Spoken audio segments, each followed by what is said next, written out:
today's meeting of the Ohio Elections Commission, the meeting of October the 17th, 2024. Call the roll. As we hesitate figuring out what I'm supposed to be doing. Mr. Lyle. Present. Mr. Carroll. Present. Mr. Knight. Here. Ms. Davis. Here. Mr. Kirschner. Present. Vice Chair Hagan. Present. Chair Tavares. Here. All members of the commission are present. Thank you. Thank you, Mr. Executive Director. Next, we'll move on to the minutes. Has everybody reviewed the minutes for the meeting of September 26, 2024? And if so, if I can have a motion. So moved. Second. It's been moved and properly second. All in favor? Aye. Opposed? Hold on. I was saying you were not here on the 26th. Then we have to go back and have So someone we, else. so we have Mr. Lyle can certainly move approval as he was present. You need a second. So another second. Another second. I was wondering. Gentlemen, another second. I will Thank you very much. Okay, Mr. Knight beats to it. All right. All in favor? Aye. Opposed? Abstain. Okay, two you. abstentions. 2 abstentions and the other 5 vote for. Thank you. 5-2. Thank you very much. Next, we'll go to case number 2. That's 2024 Diaz and Dog dash 025. Madam Chair, members of the commission, this is a complaint for the respondent. The respondent circulated in certain political literature that is asserted to have misled voters by improperly reflecting the endorsement of the Pickaway County Republican Party. We have a response. The complainant, Mr. Betsko, I know is here. Counsel for the respondent, Mr. Shigari, is present. My recommendation is to find a violation. The commission can certainly hear from the parties present. And who do we have present? Mr. Betsko Okay, is the complainant, and then Mr. Shigari is here on behalf of the respondent. Mr. Batsko, would you like to provide testimony? Thank you very much. And are you an attorney? No, I'm Okay, you're going to be sworn in. Right over to. Okay. Please raise your right hand. Do you solemnly swear the testimony that you will be the truth, the whole truth, and nothing but the truth, so help you God? Yes. Thanks. Okay. The reason I'm here today is not so much just like we talked about, just what we're saying in my complaint. It's not about the issues that were placed on the cards. It's not about how many cards were out. It's not about any of that stuff. What was going on in this particular situation was the PAC was acting as the proxy for the Central Committee, the Republican Central Committee of Pickaway County. The PAC was made up of primarily all the leadership of the Central Committee. And therefore, they cut out a lot of people that were elected members in the Central Committee, like myself, and there's some other people here in this room today, that we weren't asked to be members of that PAC also, and yet we were elected officials to the Central Committee. But of course, the Central Committee and the PAC had different issues. Of course, they operated and coordinated together, and came up with slate cards to put out that, was not exactly the people that were, the 15 people that were not allowed to be on the slate card were cut out altogether. So they just went after the Central Committee conservatives that were questioning some of the bylaw issues that the Central Committee had. So they did this covertly. They actually went out and, had meetings but not open to the public. For 7 months, there was no meetings of the Central Committee from October of 2023 all the way through until after the election in March of 2024. So even the elected officials who are on the committee that are not on the committee anymore had no opportunity other than look at the slate card that was put out by the PAC, which was the only thing that was put out in Pickaway County that was endorsing anybody. The Central Committee, again, did not meet. Okay, there was no vote of endorsement as per the bylaws. And unfortunately, it's a situation that was a forced takeover of the Pickaway County Republican Central Committee. So yes, that's why I'm here today. It was a situation not so much of the content of the flyers and the slate card. It was just how it was done, and that the PAC acts as a proxy for the Central Committee, which seems to be going on throughout the state. So with that, I have nothing else. there any questions? I have a question. Yes, Mr. Knight. Sure. So did, what is required to call a meeting of the Pickaway County Central Committee? I guess I'm trying to get at the other members that weren't involved in the PAC. Could they have called the meeting? They could have, but we had done that before in 2023 and the chairman used, basically I'm the chairman since up there, it's not a meeting of the Central Committee, even though we had a quorum. Do the bylaws allow for that? Yeah, the bylaws did allow for the meeting But and with a quorum of 10 or more. so his saying that, I mean, what does that really mean then? If you have a quorum, whether he's there or not, if the bylaws stated, I guess. Yeah, there was nothing said in the bylaws that the chairman had to be there. He had the opportunity to be there. There's nothing saying absolutely he had to be there. He should have been there. You know, when the meeting was called, he was delivered the information 5 days before the meeting was called per the bylaws. He never showed up. So that, you know, the situation where 7 months, and this is before election, that you never have a meeting. It was purposely designed. It was purposely designed to cut out members, elected members that they did not want on the committee. How big is the committee? The committee is, well, at that time, the committee was about 28, maybe 30. And how many are you, 43 is the maximum number. and how many are involved in the PAC? It was all the leadership and probably 4 more other people. Which totals Yeah, I would say probably 12. 12 to 28. Yeah. And what their roles were could be various, anything from donators to advisors. Fair enough. Thank you. Any other questions, Mr. Lyle? Yes, Madam Chair. Good morning. I just have one question for you. Have you subsequently filed any internal charges with the Ohio Republican Party? No, we did not. We decided to, I decided just to come right straight to the Elections Commission. Okay, thank you. Other questions? Can I caveat off of that? Also, there was an issue that there was a state representative, state senator involved in the PAC. So I didn't feel going to the Ohio, Republican Party to make a complaint was going to go anywhere. Any other questions? Thank you very much. Thank you. And next, we're going to hear from Mr. Strugard.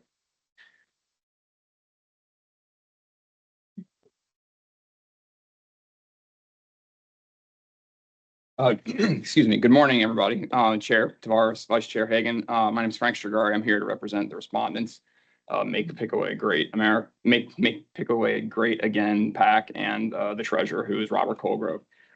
As you just heard here, I think what we have here is a case that ultimately is someone who is upset about the process that happened in a local central committee race for one particular party. Alleges that a lot of people were involved with this thing, but the facts are is that this PAC has an executive director and treasurer, which consists of one person, Robert Colgrove. All these other individuals that were named are all people who are on the central committee and who are not directors or officers or involved with this particular PAC. And as a result, what you heard, and I think actually was pretty telling, was just the fact that he said this isn't he has issues with the process. And that's not something that's actually alleged in the complaint and not an issue for the commission to consider. Instead, and he actually went on to say that doesn't really have any issues with the content of the flyers, which is really in many ways what the complaint is all about. And the reason why there's not any issues with the content of the flyers is because those flyers and those mailers complied with the law and didn't do anything that was improper. And there's nothing actually that's even alleged in the actual complaint itself that actually shows that anything was done improper, because it was a separate PAC with a separate name, with a separate address entirely from the central committee and anybody who's associated with that. So that's what the statute's all about, which is H2 of Division H2 of 3517.20, which talks about you can't use a name or an address of a county political party improperly to try to portray yourself as effectively that county political party. Well, Make Pickaway Great Again PAC is something that is wholly distinct from the Pickaway County Republican Central Committee. And so I think that what we just heard is ultimately someone who obviously, might have concerns with the process that went on, but that's not the issue in front of the commission here today, and is not it's an issue for the commission to deal with. And instead, it was just the mailers, which he just readily admitted there's really no issues with the content of the mailers. And that's effectively all I really have to say, and all my clients have to say about the issue. But therefore, I would urge you to ultimately say there was no violation and dismiss the complaint. So. Any questions? Thank you. Mr. Executive Director, any additional comments? Not really. My recommendation is find no violation. Again, I appreciate that the process may be interesting, but that's not something this commission has an ability to deal with. We have to deal with the statute that presented to us, 351720H2. And I think that the materials in question were properly referenced and didn't make a specific reference to the party. And so therefore, it relates to what the commission can do. There's no violation. Any questions of the Executive Director? Yes. Madam Chair, may have a Madam rebuttal. Chair, I think they have a question. Yes. One question. The rebuttal. Oh, Go right ahead. Okay, again, I understand what Mr. Squire said, but the issue was if you looked at my complaint, it was there written permission from the chairman of the central committee to allow the PAC to basically advocate for the central committee? Okay, and I don't see that letter anywhere. Okay, and that is actually part of it is the complaint. The complaint is, where is the letter allowing the central committee chairman to allow this PAC to use, the terms Republican? That's what that law was made for. It was made so the chairman of the central committees in the counties had the ability to go out and say, whoa, PACs, I know you're on our side, but you need to get with us. That's what it's about. In this case, the chairman was part of the PAC as an advisory role. And he's the one who picked the winners and losers. And not only that, he actually took petitions in hand to the Board of Elections to turn them in for his hand-picked people that they endorsed. So there's the issue at hand. It's not so much the content. It's like he basically said, how it was done. So, and I didn't see that letter, and I don't think anybody has seen that letter, a written permission from the chairman of the Republican Central Committee to the PAC to advocate in any way as far as giving recommendations and endorsements. I think. Thank you. Any questions? Madam Chair, I have Yes. a question of the executive director. Is there a more appropriate route or mechanism for them to express this particular concern and complaint that you were aware of? If it doesn't fit within the confines what the commission is able to govern here today? not that I'm aware, no.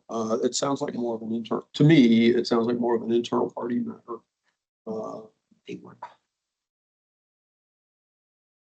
I think the question was posed whether they could go to the state Republican Party, and I'm not sure that the state party is to involve themselves in a situation like this. I mean, we had a couple of instances recently. Years ago, we had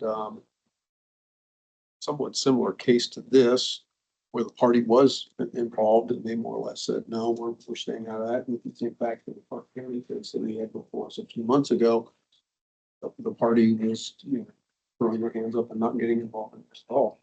So I think it's more of an internal party, an internal matter for the party. And I appreciate Mr. Betzko's comments about a written statement, and statute certainly calls for that. But the materials that were circulated reflected the name of the committee that was a part of this Make Pickaway Great Again. Those were on the materials. And so there wasn't a specific reference to the Republican Party, even though there were, at least as I'm viewing things, though there were endorsements of certain persons. So no, I'm not aware. Traditional. To be clear, just to be clear. Questions? Yes, Madam Chair. Yes, go right ahead. Mr. Executive Director, I just want to be clear because I'm looking at the evidence that was submitted. Page 29 is what I see. And there is the logo that says Republican County, Pickaway County Republican Party with the seal and Daisha.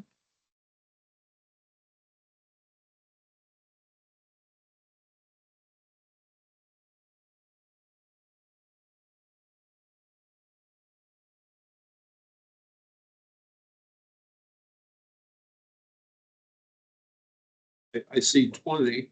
It certainly has something like that. Yes. And so I guess I'm confused because if the argument is that they were portraying the Pickaway County Republican Party as a whole, it actually is on this piece of literature. Agreed, but there's also the identification of the responsible party as part of the disclaimer. So that's what I guess I'd say I'm focusing on as I look at things. Let's go right ahead.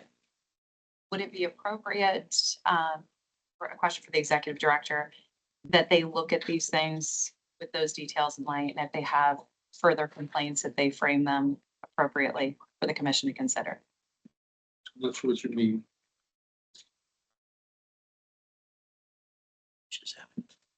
May I say that on that piece that you're looking right there, I would like you to try to find anywhere it does, on that piece that you're looking at, does it say make Pickaway great again? It doesn't say that anywhere on there. You're looking at the advertisement for Miss Valerie. yeah, Valerie, Valerie, if you look at there, where can you find that on that particular flyer? I don't believe, Madam Chair, correct me if I'm wrong, Mr. Richter, I don't believe that Central Committee mail or races are disclaimable, correct? I know there are no campaign finance obligations for Central Committee races. That particular piece came from the PAC, not from the Central Committee. Remember, Central Committee didn't meet for 7 months. Madam Chair, Yes, go right ahead, Um, Mr. Caraway. my only question, I think, is to the complainant. Who is the Pickaway County Republican Party? Who, is that the Central Committee? And they AKA that. Yes. Which is common. Which is common because for a fair use agreement from, and there was an argument here on the 29th of August from the Republican Party stating that they allowed the county unit, the county to use their logo with the addition of the county of origin. So that is a fair share agreement. However, the PAC is not the Pickaway County Central Committee nor the Pickaway County Republican Party. They are neither. They are a separate organization altogether.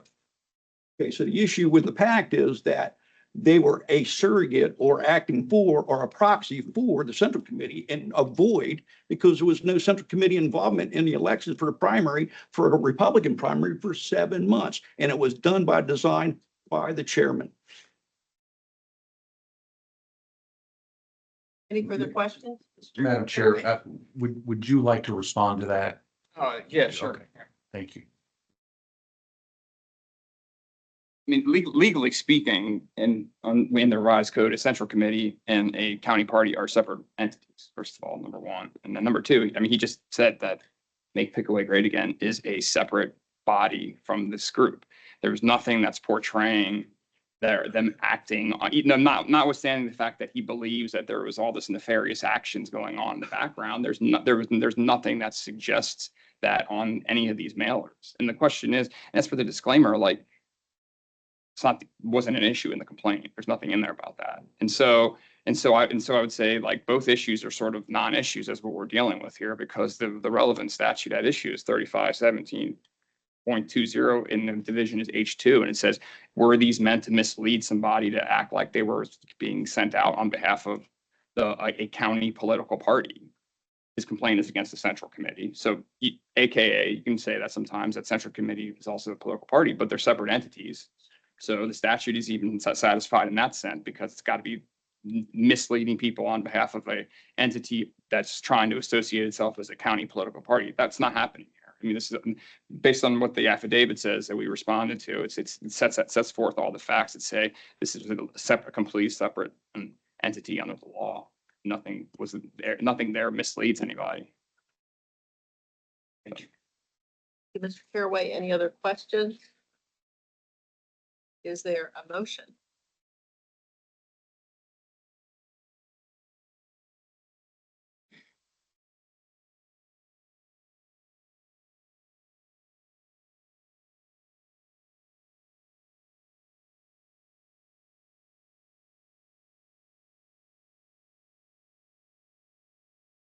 Mr. Executive Director, anything else you'd like to share? No, I mean, it's kind of a strange situation, and the statute is certainly say not helpful.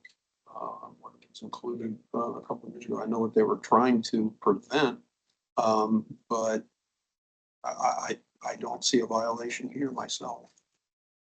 Could you, Mr. Executive Mr. Director, Kirschner.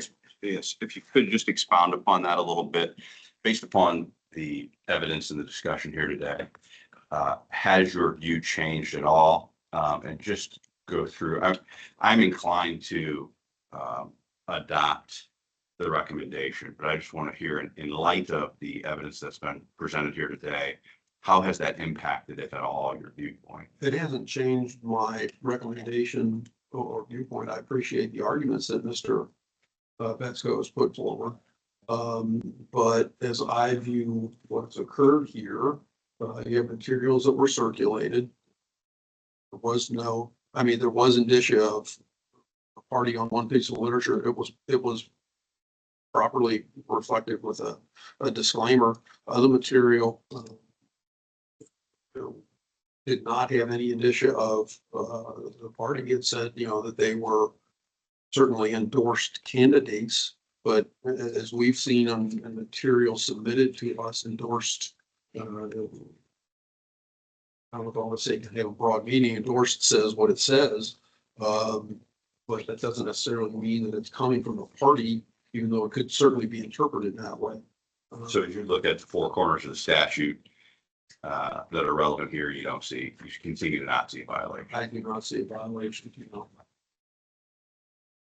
Any other questions? Yes, Vice Chair Hagan. May I reiterate or ask the executive director, would the appropriate avenue for resolving this, if there doesn't seem to currently be a best fit for these individuals, be advocating to their state legislator to clarify here these sections, or through a willing party of any sort in the representative body to advocate for these things or create clarity? Because we're essentially limited by what the revised code has in front of us. That is our ability to govern. Right. I agree exactly what you're saying, but the situation is, if you look into the statute on H2, it said there has to be written permission given to the PAC by the Central Committee Chair. It reads it, it's in there. It's the second part of H2. It says it for them to advocate, for them, that PAC that was made up of mostly members, in fact, all members of the Central Committee leadership, say 2 or maybe 3.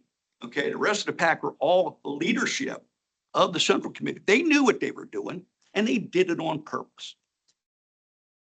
And the only recourse we had was looking at the law was, where is the signature from and on the letter from the Central Committee allowing the PAC to endorse for the Central Committee? As you said, if you look at some of the evidence that is in there, you see the seal from Republican, Pickaway County Republican Party with the elephant on there, which is allowed by the state. But again, the PAC is not the Pickaway County Republican Party, as Mr. Squirrari has said.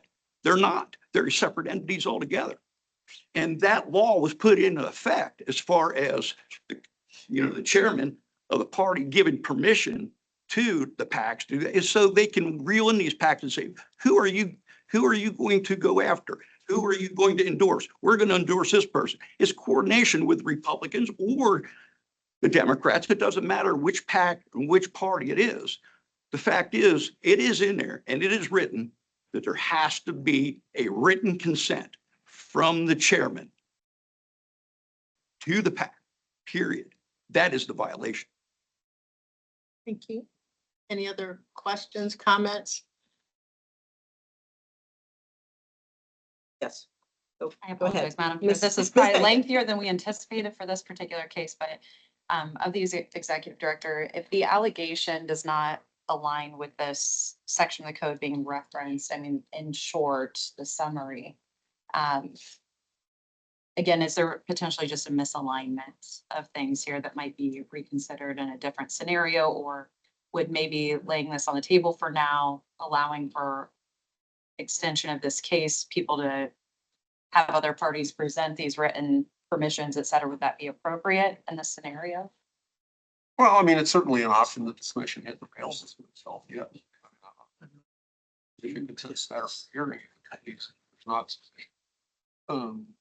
excuse me, sufficient evidence from what we have available to us to, you know, to make that finding. So that's an option that's available, yes.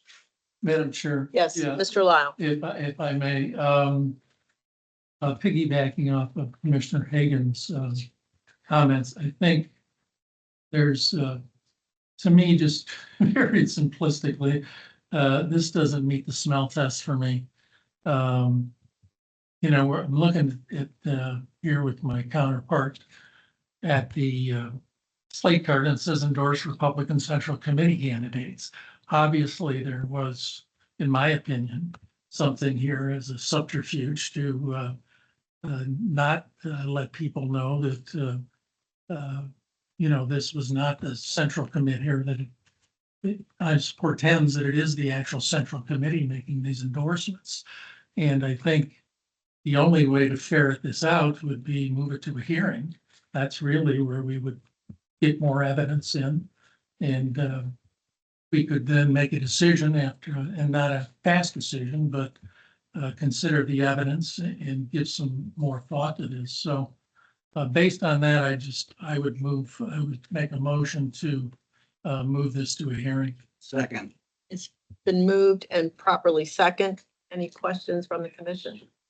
I'm sorry, I see that the other side, he's trying to respond to something. I know we have a motion on the floor, we but. Madam Chair, if I may, Caraway. the only pause that I would have in not permitting the respondent to reply is simply that we've had the complainant speak outside of his designated time. And so I would just urge that the respondent be able to address the commission quickly. Yeah, I agree. Quickly. Thank you. Thank you. I think we're running astray of what's going on here in many ways, is that if you're going to suggest that there needs to be a signature on file for the chair to be able to allow them to send stuff out, you're going to require every single PAC in the state to get a signature on file whenever they want to send something out, regardless of whether they had any direct link, indirect link at all. You're going to require every single PAC now to go out and get a signature on behalf of them. That's not what the statute contemplates. And then as regards to whether they were endorsed or not, like Commissioner Lyle was speaking about, like there's publications I get in mailers that I get in the mail all the time that talk about if somebody, whoever's putting that mailer out, whether it's a PAC, whether it's a party, whether it's one of these dark money nonprofit 501c4s, they constantly and repeatedly refer to the candidates who they are endorsing. So just because they use the word and they're endorsing a Republican in a Republican primary doesn't mean that there's some type of connection that's going on. That's not my concern. My concern is one that says endorsed Republican Central Committee candidates. That's the one that frankly bothers me. And if you read the statute, it talks about granting a political action committee or political intercommittee permission to act on behalf or represent a county political party. And here, Republican Central Committee is clearly stated. If I'm a layman, which frankly, yes, I am, I would assume that that's what it is. That's very much what it feels like. So if you take Central Committee out, I would agree with you, but Central Committee is there. But that's the office that they were running for, though. I mean, so so if you're going to, I mean, how else is somebody who gets it in the mail going to know what office that person's running for? I hear you, but if you look at it, it says Republican straight card. It lists Trump, Marino, Stewart, Chafin, and then endorse Republican committee candidates, and then real small print below. And I know how I would read that. I wouldn't even read the small print. I would read that you're endorsing the above. That's how I would interpret that mailing. I don't know how else you would do it other than simply saying what positions and what offices those people are running for, though. You have two different mailers. So You you're, could do lots of things. You could do lots of things. so you'd You be could just, forcing you this. could just put central committee candidates and have them the same size as the other. You could do lots of things to make the mailer different and make the message come across different. But the law doesn't require separate mailers to go out for central committee members versus everyone else. Well, I hear you, but I believe this talks about communications that will lead a reasonable person to believe that the publication or communication is made by or on behalf of a county political party.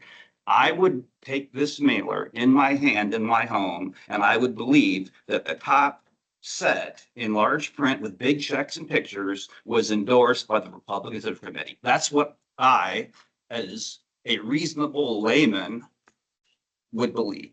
And that's my interpretation of the statute. I may be wrong. I'm not an attorney, I'm just a member of this commission, but as I sit here today, that's my interpretation. Now, if you have something that can convince me otherwise, I'm certainly open to it, but that's my interpretation of what I see before me. Yeah, I appreciate that concern, but I would again say they are specifically referencing the office that those people are running for, and they're saying we are endorsing these individuals for those offices that they're running for. If you're going to leave it out, then you're the voter and the person receiving that mailer is not going to know what office that person's running for without putting that designation there. Thank you, Mr. Thank you. Garland. Thank you. There's a motion on the floor. There's a motion on the floor with a proper second. Any other questions, Madam Vice Chair? Yeah, Madam Chair, I would just make the comment that, reading this contextually, looking at it, I mean, there are a lot of ways to message, splice things, communicate what you are as a candidate or what you are seeking. Many of us have been in the seat of doing just that. And so I think there's no issue with extended hearing because the truth will give us the context to make the best decision. And while what Mr. Strigari may be saying is accurate and true, and what you may be saying is accurate from your vantage point and true, more conversation can't hurt the process. And so in my mind, we hurt nothing by having further deliberations, and it may very well land where the executive director has exuded we should go. But as a commission, it's our duty and privilege to have the opportunity to vet these things and give it the full extent of our attention. Any other comments? Madam Mr. Chair. Caraway?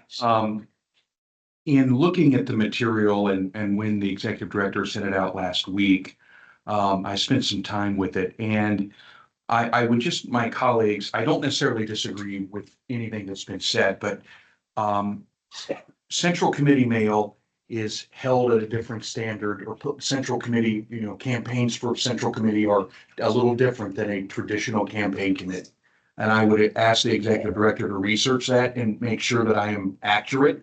But if you take a look at page 20, my concern in moving this to a full hearing, just for the record, if you look at page 20, you will see that it does have the Pickaway County Republican Party logo. And that in itself would normally be a concern to me. However, it is a piece of central committee mail. It doesn't appear to me to be the other piece, the full slate card. Now, it's also very hard to tell, on scanned copies, what is what. But if you look at 20, you will see that it's a piece for Valerie Cardwell for Republican Central Committee. That does have the party's logo on it. It does not have a disclaimer. I do not believe that it's required to have a disclaimer. But then if you move on down to Exhibit E, that appears to me to be the actual slate card that is disclaimed, does have a disclaimer, and it does not reflect the logo of the Republican Party. And so I just wanted to put that on record that use of the party logo normally would be a concern for me. However, it appears to me to be that it's a central committee piece, not the full slate card. So thank you, Madam Chair. Vice Chair. Thank you, Madam Chair. Commissioner, are those both coming from the PAC, or is one reference from the party issuing and it just? I was operating under the assumption that these have all been created, crafted, and delivered from the PAC. it would be. But if I'm misunderstanding that, then It's, obviously. it's difficult to tell, and perhaps a full hearing would get to the bottom of it. I would, I would like to see the actual cards, if that makes sense. It is real, sometimes very difficult to figure out what's the front and what's the back. Is it a multi-paneled piece? But as the exhibits have been presented to us, so Exhibit D, the Valerie Cardwell piece does have the Republican logo, but it is an exclusive piece of mail for a central committee race. And those, and correct me if I'm wrong, Mr. Richter, through the chair, those are different. The standard is different on a piece of central committee communication versus that of a slate card or a campaign communication for a campaign or a candidate. So. Mr. Richter, did No, you I think, comment? yeah, I mean, I looked at statute just to double check and, the disclaimer law applies, I think, to central committee races as well. There isn't any kind of limitation as there are when you talk about campaign finance regulations on central committee candidates who are specifically exempted from campaign finance funds. Mr. Richter, But just put an objection. Mr. Richter, if I may. Mr. Caraway, can you finish your comment? Yes, I would just say that, or ask maybe, isn't it true that a central committee candidate is not required to file a campaign finance report? That is correct. Okay, so wouldn't it be true then that, obviously, just by the question I just asked, that a central committee race is held to a different standard than a campaign or a candidate or campaign committee? Say that again? So if a central committee candidate does not have an obligation to file a campaign finance report, wouldn't it be true that a central committee candidate is held to a different standard or less of a standard really than a traditional candidate or campaign committee? No, I'd say only as it relates to campaign finance laws. Thank you. Thank you, Madam Mr. Chair. Thank you. Can I- Mr. Lyle? No. Mr. Lyle? I was just gonna address the audience. We have a motion. It's And it's been been properly second. There is discussion between the commissioners, which is appropriate. The audience at this point should remain silent, and we should then vote on the motion once our discussions from the commission are done. That's all I was gonna state based on Robert's rules. Thank you. Commissioners, are you ready to vote? There's a motion, second. And Mr. Lyle, do you want to repeat? Sure, my motion is to refer this matter to a hearing, and it was properly seconded by Mr. Knight. Thank you very much. All in favor? Aye. All opposed? Nay. Okay, we have a vote of 5-2. Thank you very much. Next case. Okay. Okay, the next case is 2024G-023. Mr. Richter. This is the case with the complete asserts the contribution made an expenditure for. Is trying to search the respondent made a contribution and that the expenditure was not authorized by the treasurer, essentially, as obligated under 3517(1). You have a complaint and a response and the materials that were submitted to you all for your review. Certainly, Mr. Hartman is here on behalf of the complainant, and the office of Mr. McTighe will be represented or is representing the respondent. Mr. Hartman. Madam Chairman, before that, I have one procedural matter in which I must insist and demand that you both totally step down from serving as a member of this commission because your service on this commission is in direct violation of state law. 3517.152E provides that, quote, no member of the commission will serve more than one full term unless the terms served are served non-consecutively. You're presently serving a second term, serving that consecutive to the first term that you previously served. You were appointed to this commission to serve an unexpired term on June 20th, 2019, for a term that terminated on December 31st, 23. So in other words, for 4.5 years of an unexpired term. A normal law is that a person continues in public office until their successor is qualified and elected or appointed.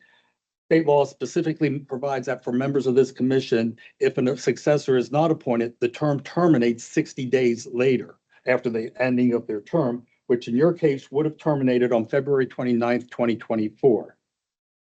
However, you were then appointed to another consecutive term, being a full term. So in essence, you are now going in a position to serve 9.5 years uninterrupted on this commission. Notwithstanding the fact that state law says, Yes. We understand your position. I want to get it on the record. Your position's on the record. We understand your position. Your brief's been presented to the Supreme Court. We understand the rationale, but we do understand your position. So it is to the chair then, are you going to recuse yourself? I have a right to put fully on the record my argument, and you've interrupted me and prevented that. It's completely unnecessary. No, it is not. It needs to be on the record. So when we go to take this on appeal, at least it's there. I know she's not going to step down, even though the case is still active. There is a motion for reconsideration pending before the Ohio Supreme Court in that case. Because the Supreme Court did not give any explanation as to it. You're taking unnecessary time for the commission. We understand your Well, I'm position. sorry if you're scheduling your $25,000 to $30,000 job, a year job, you can't sit here and listen to I arguments. can tell you what we do have the opportunity to do.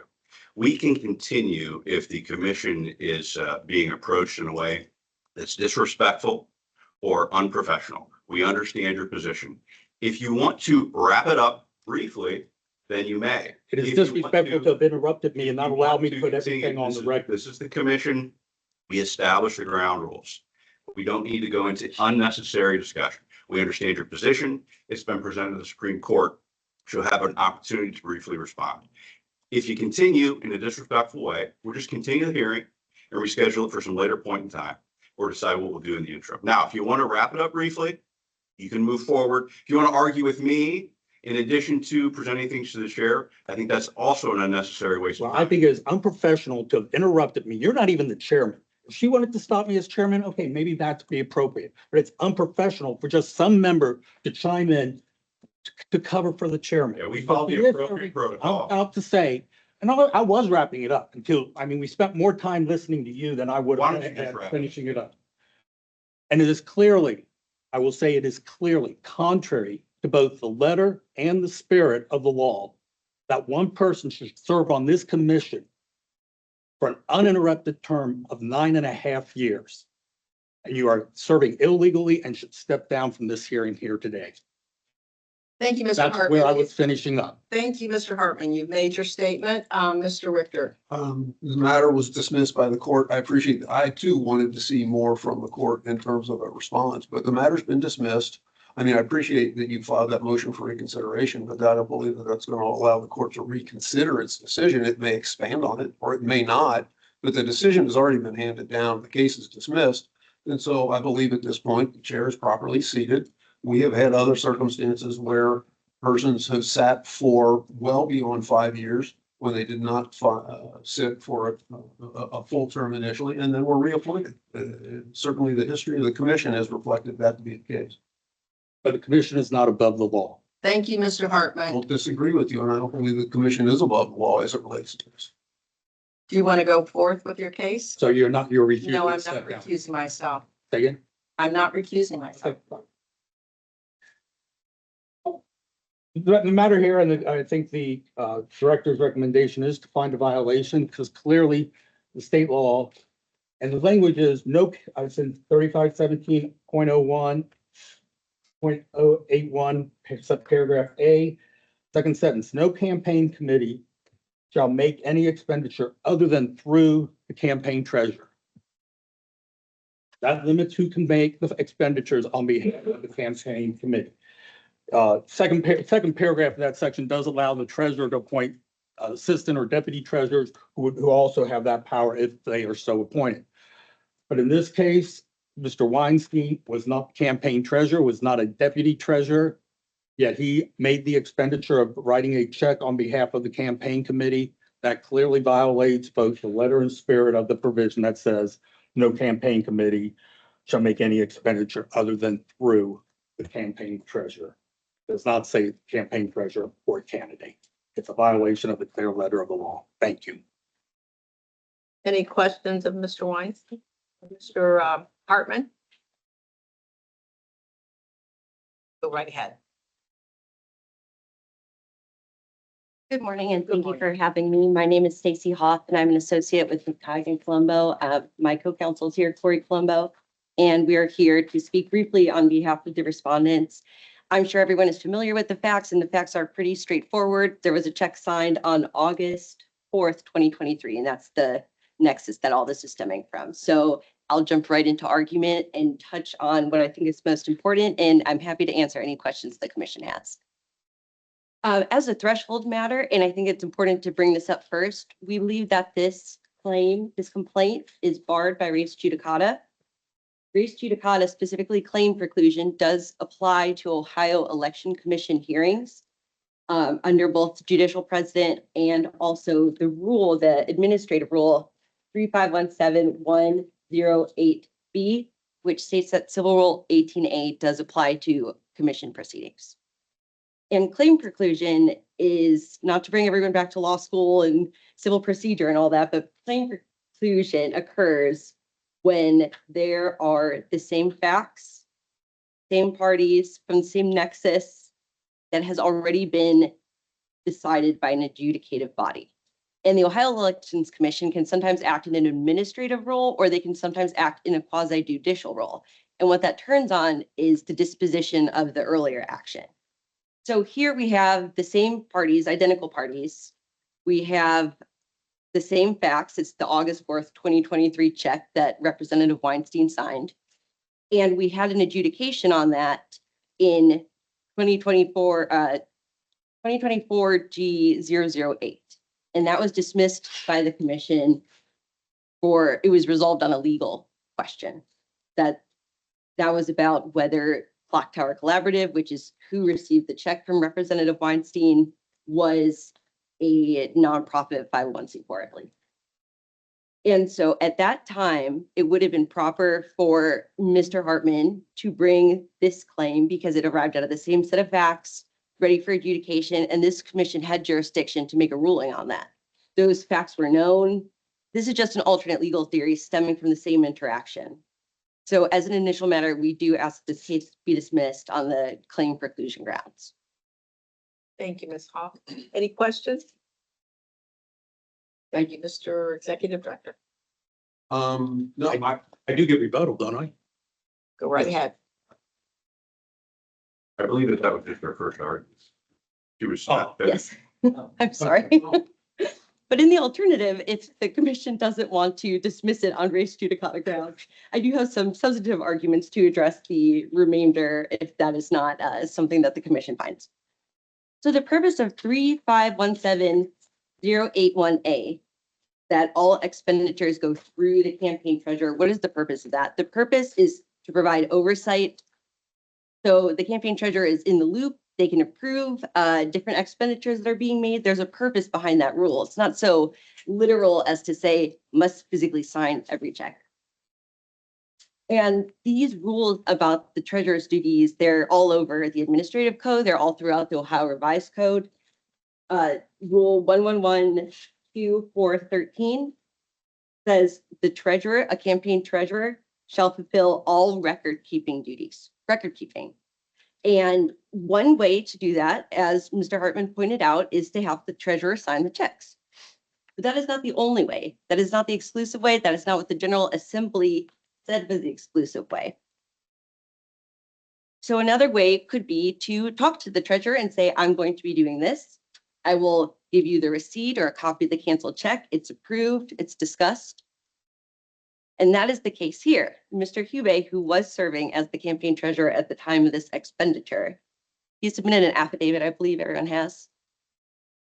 And he said he knew about this practice and he authorized it because sometimes Representative Weinstein needed flexibility. He didn't know, several of you have served in office, you know how busy the days can get, and you don't know necessarily if you're going to be able to make it to an event until day of. And so because of that need for flexibility, Mr. Hubey said, as long as we are in communication, I'm approving them. you're telling me what expenditures are made, it's okay for you to sign a check.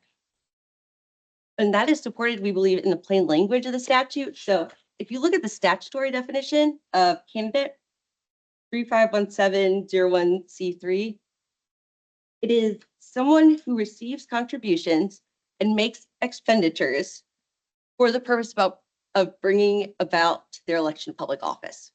So it's in the Ohio Revised Code. It says the candidate is someone statutorily defined who can make expenditures. And then in that same section, they define campaign committee. Campaign committee is a candidate or someone authorized by the candidate, like a treasurer, to make expenditures. So we believe that the plain language says it is authorized. And this makes sense when you look at the administrative rules that discuss how get a little more into the weeds. There's one administrative rule that talks about the difference between independent expenditures and campaign expenditures. And it says, this will not be considered an expenditure by the candidate or the candidate's authorized committee unless, etc. So the law clearly contemplates that the candidate can be the one to make an expenditure. It's also common practice, and as the body who is responsible for issuing an advisory opinion, if the commission was aware of this practice and only now is reinterpreting it to say that is a violation, it would have been appropriate to issue an advisory opinion and at least give some notice to the candidates who are doing this. In our exhibits 1 through 7, which I believe everyone has, I did a random sampling of state legislators who are in office at the same time as Representative Weinstein, and about half were signing their own checks, while not the treasurer or deputy treasurer. So it's a common practice. It is widespread. Even if it hasn't formally been brought before the commission before, I'm certain that there has been some awareness of it. So because of the due process issues I could possibly raise to say that Representative Weinstein violated campaign finance laws for doing something lots of candidates are doing, it would be more appropriate if the commission finds that they don't like this interpretation, they would rather adopt Mr. Hartman's interpretation to issue an advisory opinion. So I'm happy to take any questions, but that is the meat of the argument for me. Any questions? If not, Mr. Carraway? Comment following, but maybe not for, also for the response, just at the appropriate time, Madam Chair. Thank you. Mr. Hartman?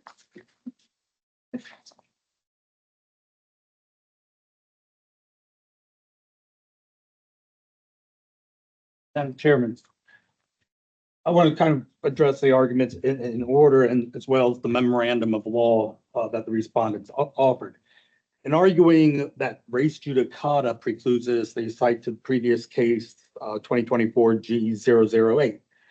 And in their memorandum, in the full paragraph, the last sentence, they declare that this dismissal by this commission was not appealed. That is an absolutely false statement and misrepresentation to this commission. Completely false. It's currently pending on appeal in the Claremont County Common Pleas Court in case 2024 CVF 00754. What I also find interesting is they argue that this prior thing was an adjudication and therefore it's dispositive. I want to tell you what your own attorney, the Attorney General's office, has argued in that appeal.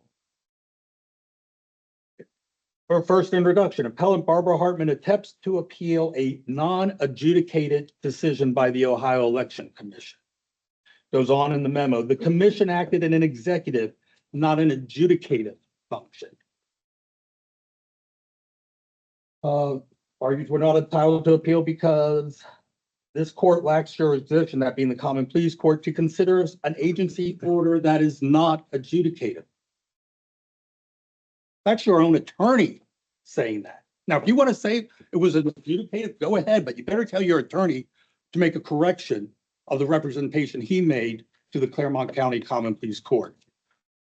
Because in a motion filed on your behalf in that appeal, which does exist and is still pending, your attorney refuted every argument they made about it not being on appeal and about whether it was adjudicated or not.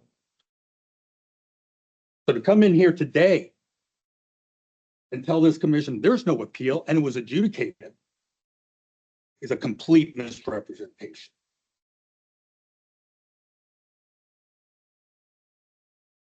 Going on to the merits.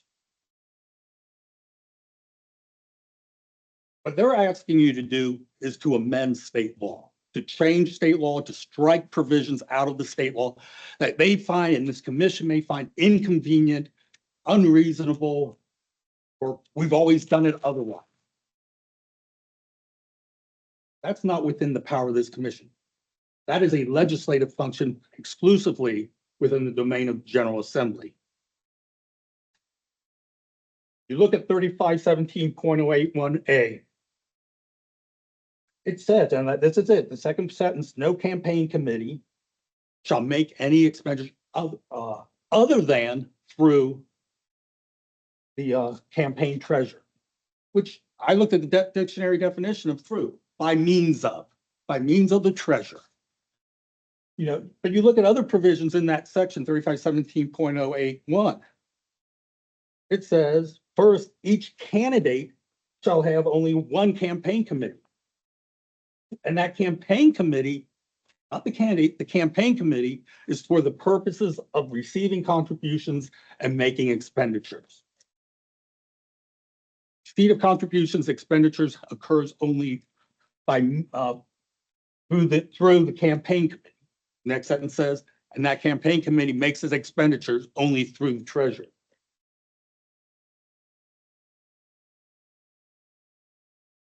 It then, second paragraph, it actually talks about designating the treasurer.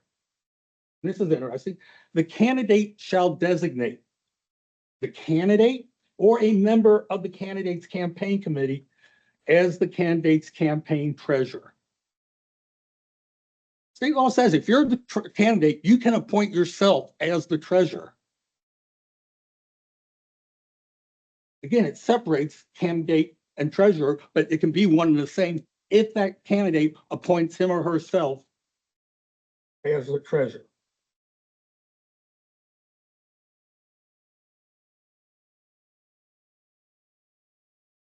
Essentially, their argument wants to merge out of existence the distinction between a campaign committee and the candidate. They are separate entities legally. Now, again, it says a candidate could be a campaign committee is the candidate or two or more persons. So the candidate's out on his or her own. They can be their own campaign committee. That's all it's saying. The argument would say, well, that's what the statute says, yes, but the General Assembly said there are other ways it could be done. And my opposing counsel said you could talk to the treasurer.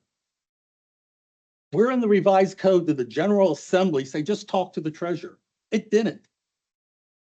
But she said it. There's other ways the General Assembly said, such as talk to the treasurer. General Assembly never said any such thing. The General Assembly quite clearly said the expenditure has to occur through the campaign or through the treasurer. She argued we need flexibility. Okay, I agree with you. You know what the flexibility is? You appoint the candidate as a deputy treasurer. I've been involved in campaigns 40+ years now. And I remember early on, that was a recommendation or a suggestion somebody gave for in the scenario back when you had to file the paper campaign finance reports. Heaven forbid something happened to your treasurer when that finance report is due. But hey, you're a deputy treasurer, you're also the candidate. You can sign that campaign finance report and file it. Because remember, our campaign finance reports are filed by whom? By the treasurer, not by the candidate. Unless that candidate has also been appointed a deputy treasurer. In this case, they have not. Finally, they argue, oh, this is common practice. I did a miscellaneous search only of Republicans, obviously. And there are these other payments where they sign the checks. Well, one, they don't attest for any of those candidates, the treasurer or deputy treasurer. But secondly, and more importantly, We don't change state law, and this commission has no power to change state law simply because, oh, well, everybody's doing it.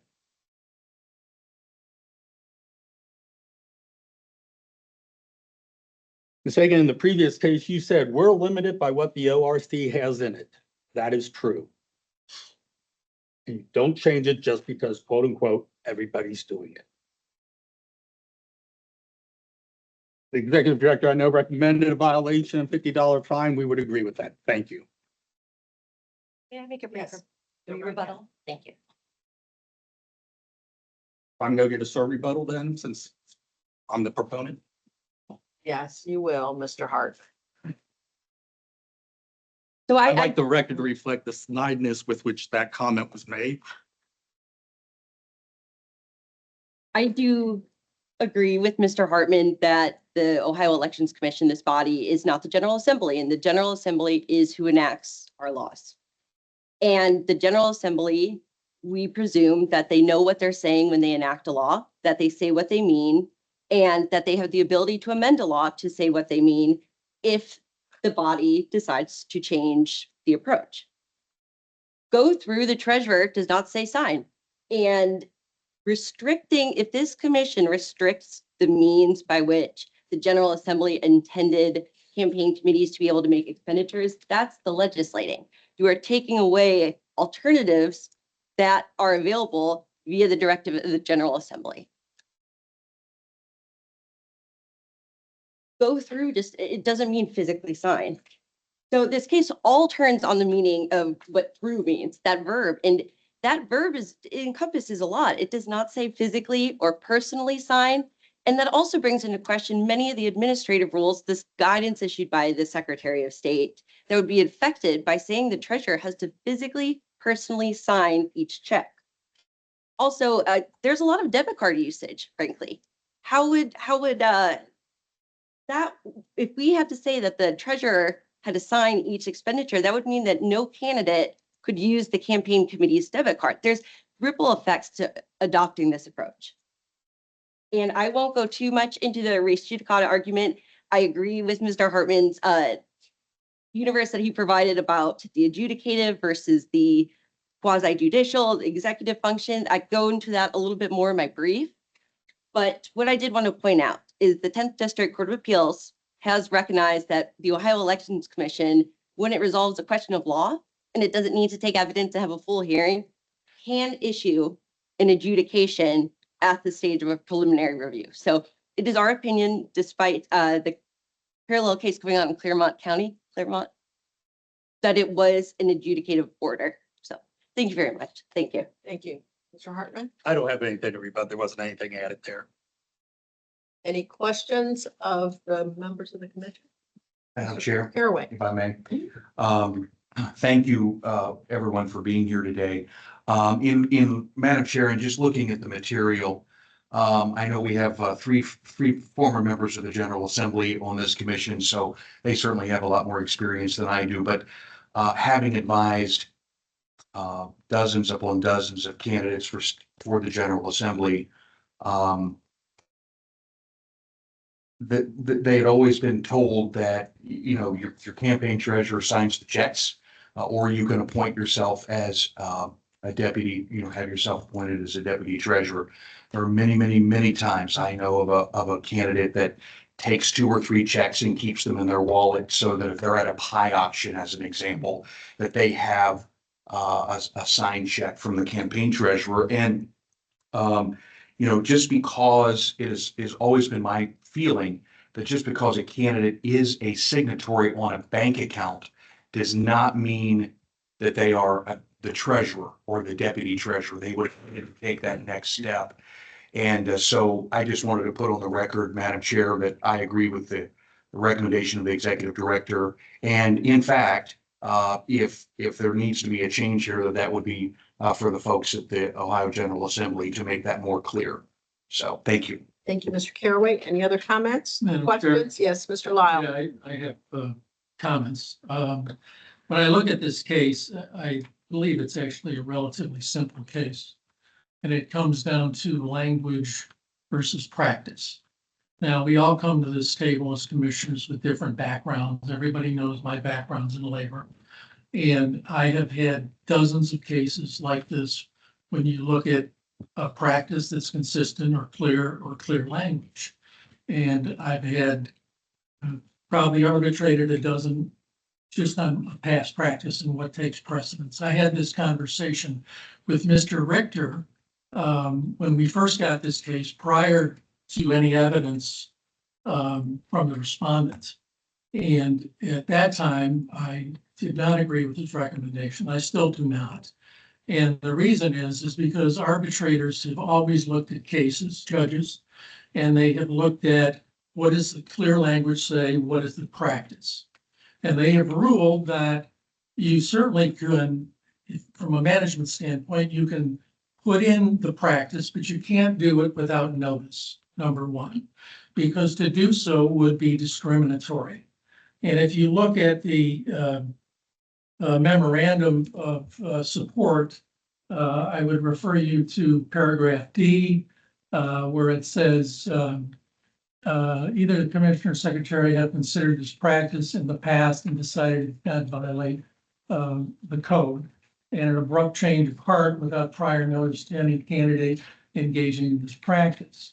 And then further, as you would go in E, it speaks to discriminatory practice. And the evidence is clear, irrespective of it's Republicans or not, but there are numerous cases that have been presented, checks, where the candidates signed the checks. There's no argument in that. They have clearly done that. So for this commission to now say, we're going to play gotcha, in my opinion, is wrong. Now, I would say this too. Do we have the authority and power to implement the clear language? I would say, yes, we do. But we can't do it absent notice. Because otherwise, we are in a discriminatory format, in my opinion. Now, it would seem to me that if we're going to do that, and this is nothing new that I haven't discussed with the director, that we would have to give notice, do an advisory opinion and say, this is the language, and this is, we're going to implement this going forward. I'm fine with that, if that's what we do. However, there's also, in my opinion, the practical application of the law. So when we look at the practical application here, we have seen from the evidence, and I would suggest that this is just the tip of the iceberg of candidates that have signed their checks. All right. When the legislation was put into effect, I'm just going to go back for a minute here, in the 90s, right? People didn't even own cell phones. I mean, let's think of that. Okay. I can remember in 98, I was one of the first people with a cell phone, and I had this big honking cell phone in my car that I would use, right? Well, now we walk around with computers in our hands, and life has changed dramatically. So we can do that, in my opinion. We can say, we're going to implement this, but we'd have to give the notice. But if we do that, is that really what we want to do? Because in my opinion, like I said, it's going to be both sides of the aisle. This happens all the time, just the way business is conducted in 2000 and almost 25. And basically, I'm not going to get into the res judicata. I don't think that's even necessary at this point, but I believe that the language, as I said, it's clear. But if we're going to implement that, we have to take steps as a commission, and to do otherwise would, in my opinion, be discriminatory. For all those reasons, I'm going to vote against Mr. Rector's recommendation, which is what I told him over a month ago. Other questions or comments? Mr. Knight? Thanks, Madam Chair. Lot of good commentary today, but sometimes, I don't know, I try to cut through the noise and let my simple brain understand something. And as I read the statute, it says through the campaign treasurer. If the General Assembly the campaign treasurer to make every single expenditure, run every credit card, do absolutely everything, they could have said buy, right? They could have had it say buy. It says through. And I mean, through can be through a delegate, can be through conversation, through can be through a lot of things. To me, if they meant it to be by, they should have put then by the campaign treasurer. So I will also be voting against the executive director's recommendation for that reason. Other questions? This is, Mr. Richter, I think you need to speak to your recommendation now versus what it was. Thank you, Madam Chairwoman. I was just confused. With all due respect, Mr. Hartman, we haven't talked recently, and my original recommendation was to find a violation. The more I thought about the issue and when I read some of the materials, obviously, that were submitted, even with respect to the arguments that you just made, my recommendation as of now, as I changed it about 4 o'clock last night, is to find no violation. And so that is my current recommendation, by the way. But you would agree, Mr. Richter, that this commission does not have the power to ignore the clear language of the statute. That is true. But when a word like through is used. I know. I just heard Mr. Lyle said the language is clear, but I'm not going to apply the clear language. I have Okay. problems with that. Yeah, no, I think if it were specifically clear, that every expenditure has to be done by the treasurer or something on the language along those lines. I think that's different than the use of the word through. Which is a much broader term that can be interpreted a variety of ways. And I'm not saying that in your filing this complaint that your interpretation of that was wrong, but it's one interpretation and there are a variety. But you also know courts do say that legislators are not, English PhDs. Oh, precision understood. of language and all that. Yes, like you use the language that you wrote, Understood. and they aren't grammatic. Understood. So anyway, Mr. Carraway, with respect, I mean, I think you had indicated, you all had indicated what I had previously recommended, and I changed it late last night as I thought about the issue a bit more. Some other persons that I talked to and then saw the materials that were submitted. So I just wanted to make that clear. Anyone have any other comments? Madam Chair, thank you. Commissioner Lyle, I very much appreciate your comments. It did help me see a little differently. I don't agree with all of them, but I also understand that it is 2024. And there are many times that I have personally thought that the requirement was unreasonable, because you do have candidates, hey, I got to run and get 3 or 4 checks for my treasurer, and all of that. I still do not believe that we have the authority to change this. We're not the General Assembly, but I would certainly welcome some clarification into the law, and just want to, what you said makes a lot of sense, and thank you for that. Made me think a little differently. Thank you. Any other comments or questions? If not, is there a motion? I'll move to accept the recommendation of the executive director of no violation. I'll second that. It's been moved and properly second. Any questions, comments? All in favor? Aye. All opposed? Nay. Abstention. Okay, so that's a vote of 5-2. No, 5-1 with an abstention. Oh, that's right. 1-1. Yes. We're going to take a 5-minute break. Thank you. Thank you. Thank you.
Okay, committee, we're coming back to order. We're gonna go with the next case, and that is on the $50 fine on page 3.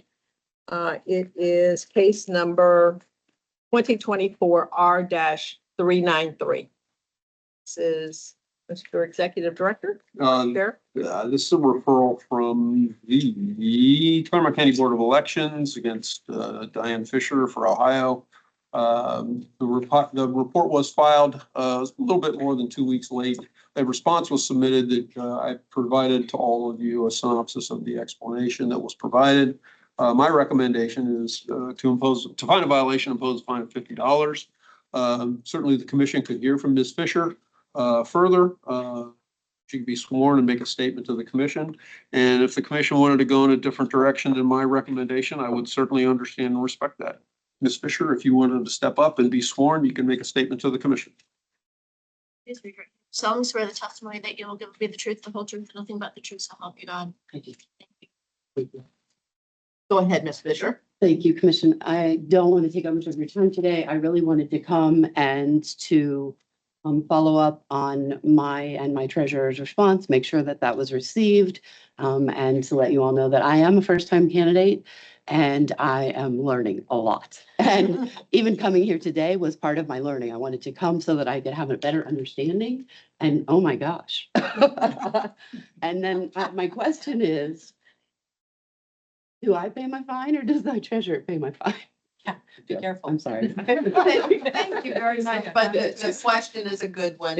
Yeah. Mr. Executive Director? Well, as it relates to that, when the commission imposes a fine, it is joint, it's called joint and several, which is, it applies to whoever is before us. Okay. And so we're the commission to impose a fine because it hasn't imposed the fine yet. Sure. If you pay it, if your treasurer pays it, if your granduncle pays it and just reflects that he's doing it on your behalf, you don't really care a whole lot as long as we're getting the money for the fine that we impose. Okay. So, I appreciate the clarity there. it doesn't matter, we just want to get our money after. Sure. But I appreciate that. And I do appreciate getting to watch the conversation around the earlier case because my treasurer and I and the Claremont County Board of Elections have been having these conversations as well about who is able to make those payments. So I would like the record to reflect that as well, that these are conversations that are being had. And I appreciate that you all are here, and thank you. Thank you very much. Any questions of the witness? Madam Chair. Yes, Mr. Carroll. No, not a witness, not a question for the witness. I just wanted to know from the executive director if this is Ms. Fisher's first violation. Yes. Referral? yes, Madam Chair, I just, Yes, Miss. sorry. Go ahead, Miss.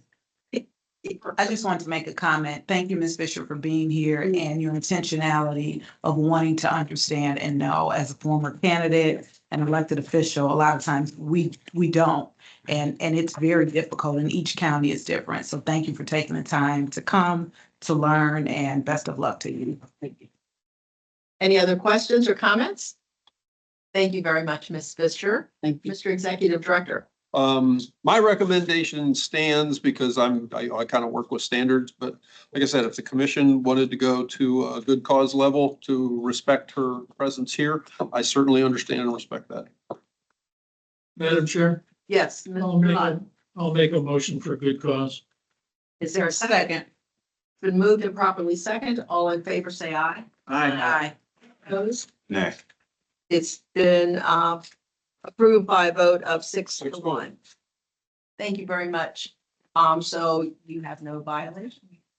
No, there was a No violation. violation, but for good cause. No, I'm sorry. no Thank you. fine was posted. No fine. Those are easy to pay. I got you covered. Next one we're going to go to is number 2 under the $25 a day with reconsideration option.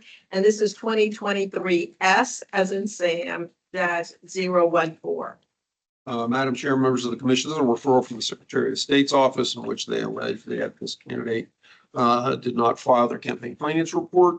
I reached back out to Alexis Colombo from the Secretary's office the other day, and she confirmed that the report has not yet been filed. Certainly Ms. Palumbo is here along with Mr. Katz, if the commission wanted to hear from them further. But my recommendation, because the report has not been filed, is to find a violation and impose a fine of $25 per day, giving the respondent the opportunity to have the matter reconsidered if the report is filed and a request for reconsideration is submitted to the commission. Mr. Katz, go right ahead. Good morning, Brian Katz from the Ohio Secretary of State's office, along with Alexis Palumbo, our campaign finance administrator. We're not going to be nearly as engaging as you had this morning, sorry.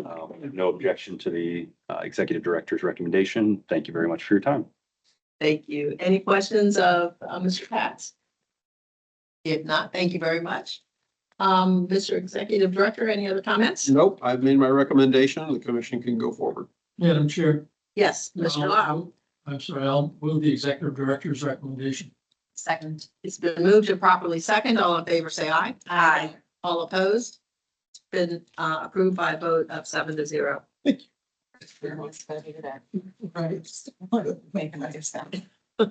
Okay, now I think we're going back to the top of the agenda. Well, we go back to the group recommendations in the middle of page 2.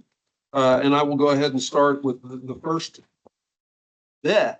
The first item on there is the withdrawal by the Board of Elections. The board reached out to me on both of these matters and indicated they would like to see these matters withdrawn. A board or anyone can withdraw a matter prior to the commission taking it under consideration. And so here we have these matters be withdrawn by the board. No further action is required. The mere fact that I'm commenting on them here is just for the record to show that they've been withdrawn. So those matters are done. And those are cases 2024 R-167 and 2024 R-396. Next matter is 2024 R-125. I'm recommending that we dismiss for failure of service. We have repeatedly tried to reach the respondent on a number of cases, not just this one, and been unable to do so. And so my recommendation is to dismiss for failure of service. Any questions? Madam Chair. Yes. Mr. Richter, you said a variety or multiple cases? Correct. Did I hear you say that? Correct. Any further comments? And they've never, Mr. Executive Director, I just have one question. None of the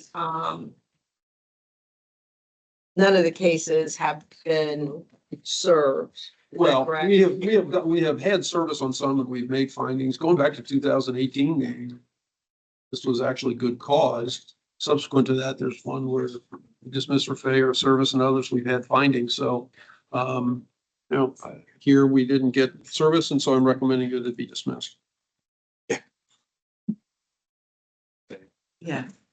Go right ahead. Madam Chair, to the Executive Director. So I understand that there was no service, but I guess the question I have is that anyone can continue to circumvent the process in Ohio if they evade picking up the certified letter. Well, we also send out regular mail, which I think was done, well, we haven't gotten to that point yet. I thought it was done here as well. It would have been done in the past where we'll send out regular mail service, and that will often come back as undeliverable. So I guess you've got me here in terms of maybe I was getting ahead of myself as it related to this one. But we will normally, and I saw when we've gotten information back on it to move. And so therefore, without a better address from the Board of Elections, I think this is Lorraine or Portage County. It's tough to serve somebody when you don't have a good address. So is this the candidate or the treasurer? Both. I think it's both. Yeah, the candidate is the treasurer here. Okay, in that case, I get it.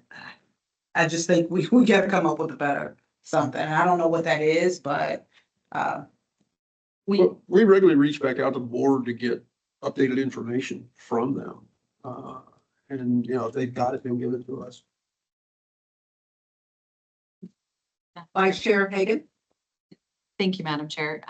A question for the Executive Director. I think we talked about this a few years ago, and this seems to be something that happens consistently. But the question was, I think, relevant because the way and the consistency of which we serve these notices and also the lengths we're willing to go could be the difference between somebody being treated fairly or unfairly by what the law states that they're accountable to.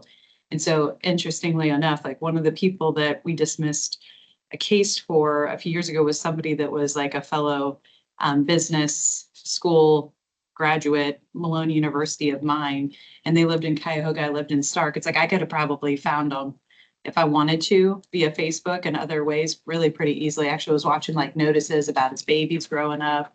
And I just wondered, are we, you know, per the conversations earlier about being in 2024, are we creating a consistent and equally applied, but also more relevantly available pathway to identifying where people live? I recognize we're using the Board of Elections, but is that the best avenue for identifying where people live in 2024? And could we have a better response rate or engagement rate? And of course, I recognize we need to keep these things professional, but it's kind of wild when you can see somebody and know I could commit or have the same issues and I would be held accountable because I'm going to get my mail. But I don't know how that works. And again, I love that person dearly. So I don't think anything negative about them, but if they're not getting the notice, I guess the question is, do we need to be more stringent or create a better structure or process or expectation for how these things are executed if we want to see different results? Or are we going to be a commission that just allows for these things to roll off of our desks because we can't reach people in the way that we've historically reached them? Madam Chair. Mr. Lyle? Thank you. I'd agree with Commissioner Hagan. It would seem to me that we should, at a minimum, do a Google search for these folks. As she said, you know, she could find them on Facebook. I can remember I had a conversation with Phil, I don't know, a couple of years ago, probably. And I don't recall the name, but the name was sticking in my head. And I'm like, I know this person, why can't we find him? And I had called him and the person was either a law director or something from one of the cities that I had dealt with over my career. And I said, well, I know that person's a law director. You remember this, Bill? We had this conversation vaguely. So anyway, my point is the same as Commissioner Hagan's, that I think we had talked about this ad nauseum, really. But I think at a minimum, we have to at least do a Google search. I mean, does that happen, Phil, or do we just take that they moved and we move on? No, I'm confident, like Chris could certainly respond further, but I'm confident we haven't done Google searches. I mean, you know, certainly we could probably do more. I wouldn't necessarily argue with you. We historically, and you know, maybe to our detriment, we've relied on information from the Board of Elections for our, you know, for the materials that we serve. Fair enough. I mean, you could do that, you could do a white page search, whatever. I mean, Madam Chair, yeah, just a comment, you know, through law firms to obtain service, there's a lot of research that needs to be done. As you can imagine in the legal setting, people do try to evade service. A simple search on the auditor's website to determine if they own real estate will get you an address very quickly. LexisNexis and other software providers provide tools to evaluate where people are. You've got to comply with certain things like the FCRA and things like that. But there are mechanisms that firms and other entities use to search for folks. So I wasn't aware that the only avenue that we have, and we actually, to the fellow commissioners, we had this exact same issue come up at the last meeting. So we had a bit of discussion about private process servers, for example, and those types of things. So easy things like Google and the auditor's website, if they own real estate, you're going to find them very quickly. LexisNexis software provider does a lot of legal research tools, and other software providers also provide that access. I mentioned, I think specifically Commissioner Hagan's concern about the path of least resistance and allowing folks to easily evade us just by not answering. You know, it's almost like we would penalize someone like Commissioner Hagan, who's very much out there, we know where she lives, and someone that's trying to be a little bit more under the radar, but then be able to escape. So let's just look at those tools above and beyond and try to develop a bit of a protocol. But I do know, for example, Lexis and other similar software providers can help get us where we want to be. That's my only comment. Thank you, Mr. Kirschner. Any other comments? Madam Chair, Yes, briefly, Mr. Caraway. I use a website called ohioresidentdatabase.com. It is extreme, it's free, probably not as accurate as LexisNexis, but there are, I'll give an example, though it is on record. I could not remember my mother's address a couple of weeks ago in Montgomery County, and I went to the Ohio Resident Database, and boom, there she was. It's pulling the information from public records, right? Voting records, it tells her political code and all of that, and then other addresses that person has been associated with. So just wanted to let the commission staff know, maybe it's not 100% accurate, but it's a good tool. Okay. Thank you very much, Mr. Way. Any other comments?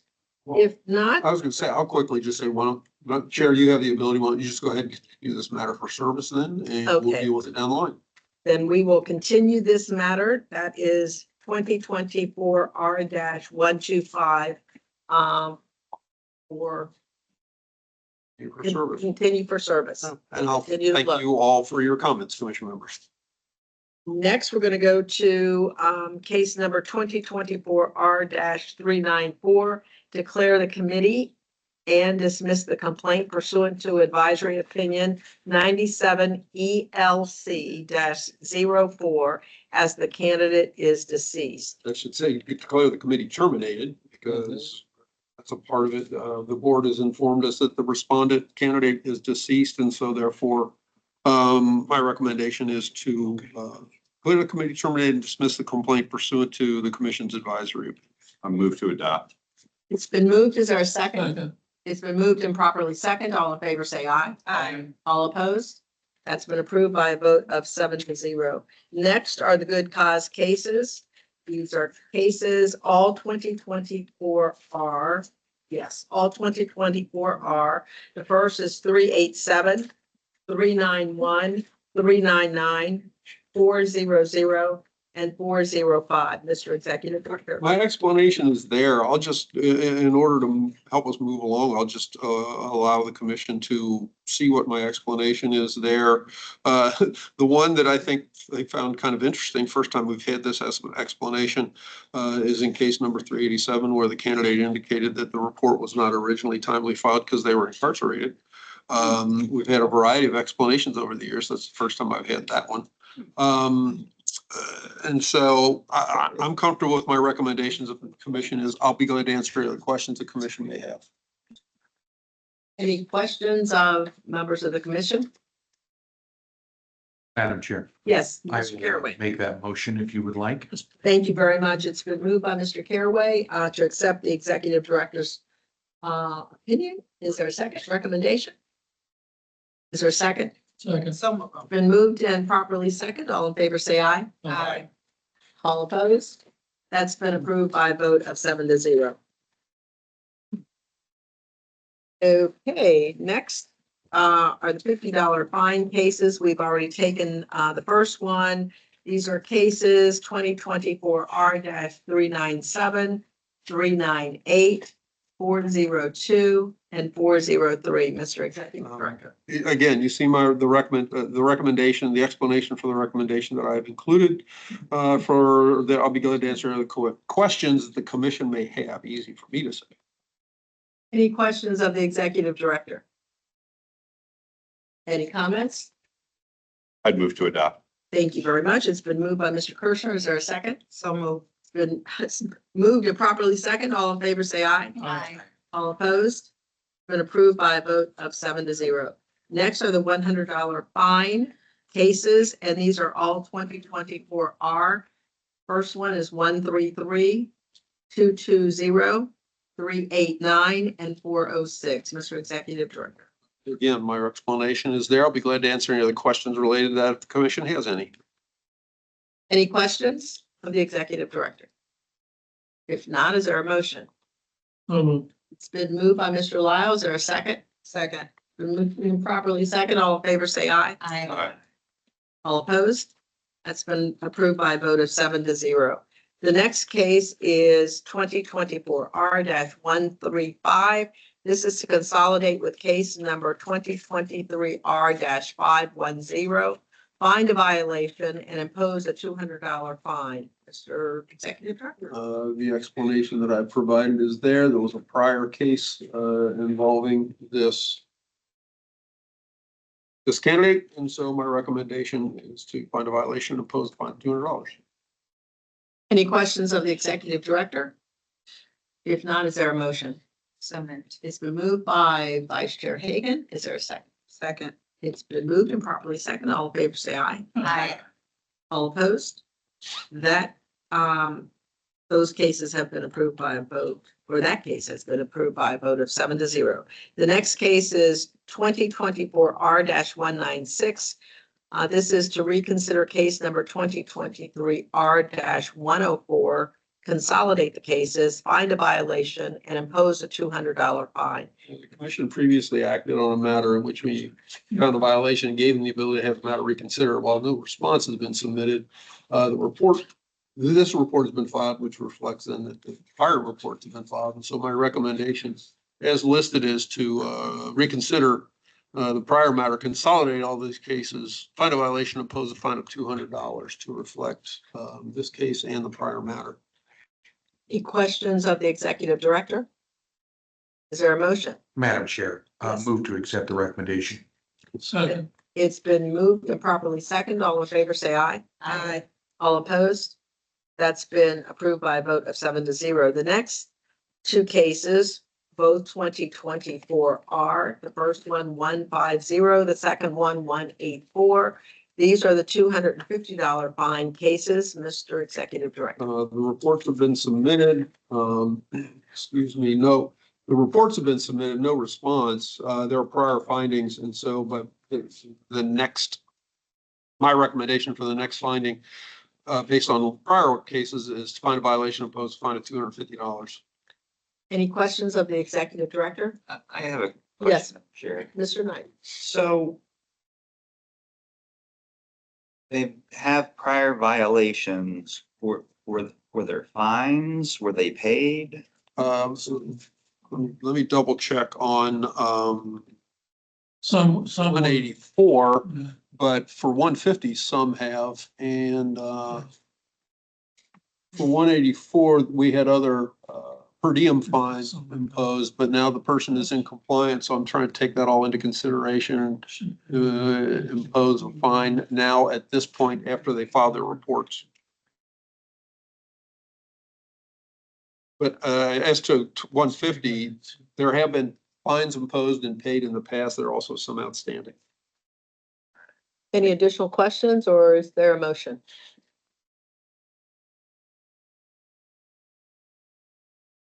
I'll make a motion, Madam Chair. Thank you. It's been moved. Is there a second? Second. It's been moved and properly second. All in favor? Aye. Aye. All opposed? That's been approved by a vote of 7-0. The next are it is one case, $300 fine. This is case 2024 R-149, Mr. Executive Director. There are prior matters that the commission, and actually one of them was just at the last meeting where we haven't gotten notice sent out yet. The person's back again, and so, but the reports have been filed. And so my recommendation is to find a violation, impose a $300 fine. Any questions of the Executive Director? Thank you. There's been a motion. Is there a second? Second. It's been moved and properly second. All in favor, say aye. Aye. All opposed? That has been approved by a vote of 7-0. The next case is case number 2024 R-204. Reconsider all outstanding matters, vacate the previous impositions of the per diem fines, consolidate all cases, find a violation, and impose a fine of $500. Mr. Executive Director. Person has had a number of times before the commission where he was, or per diem fines were imposed. The individual has now filed reports, so he's in compliance in that regard. And I guess in an effort to try and consolidate all these matters, I'm recommending that we reconsider the outstanding matters, combining them with here and impose a fine of $500. Any questions of the Executive Director? Madam Chair. Yes, go right ahead. The Executive Director, are these fines the composite of all the other fines, or are you kind of consolidating, making a discounted rate, or what are we looking at here? Well, it's, I mean, with all the ones that he's had outstanding, I just felt that, taking into consideration, this is the fourth case, the other findings that we've made, that an equitable, now that he's in compliance, which means that all the other prior filings have been made as well. I'm taking all that into consideration, and I felt like a $500 fine was an appropriate finding for a matter or for a particular circumstance in which there are 4 prior cases that the commission has dealt with. Were those fees much more inconsequential or around the similar total amount? Well, I mean, with, when you look at them as per diem fines, the amount would be much more substantial, but we regularly will bring back and reconsider matters, that are outstanding. And so I just feel like this hopefully will make it a little more convenient for us in terms of, Right. getting this case out, sending out notice. If he doesn't pay, then sending along the matter to the AG's office for collection. I certainly appreciate the effort. I am actually glad to see us going down this path, just hoping that we're doing this consistently in application. So this is good news. When I get situations where we've got priors like this, and then, then somebody comes into compliance and files a report, I do try to take that into consideration. Yes. Thank you. Thank you very much, Vice Chair Hagan. Any other questions or comments? If not, is there a motion? So moved. Second. It's been moved and properly seconded. All in favor, say aye. All opposed? That has been approved by a vote of 7-0. The next are $25 a day with reconsideration option. The cases are all 2024 are. The first one is 157, 388, 395, and 407. Mr. Executive Well, Director. briefly talk about this, and then also just the other remaining cases on the agenda that are related to cases where the reports have not yet been filed. And so I'm recommending the commission find a violation and impose a per diem fine. And that fine is based on how many times they've been before the commission, whether it's the first time, second time, et cetera, until you get to the more serious and substantial cases where the maximum fine, I'm recommending a maximum fine amount for those that are longstanding, outstanding matters. So I'll be glad to answer any other questions that the commission may have, but that's the basis for the remaining recommendations that I'm making. Are there any questions of the Executive Director? If not, is there a motion? So moved. It's been moved and properly second. All in favor? Aye. All opposed? That's been approved by a vote of 7-0. The next are $25 a day with reconsideration option. Madam Chair. Yes, if Mr. I Lyle. may, Did I miss it or did we skip 160, $400? Oh, I'm sorry. 160.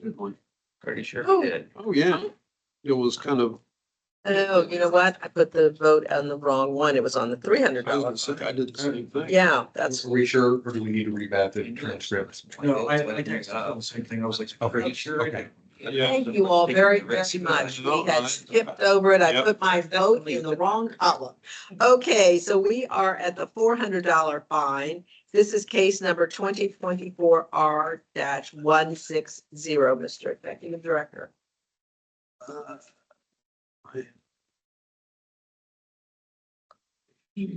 There you go. We have a number of prior matters that have involved this candidate.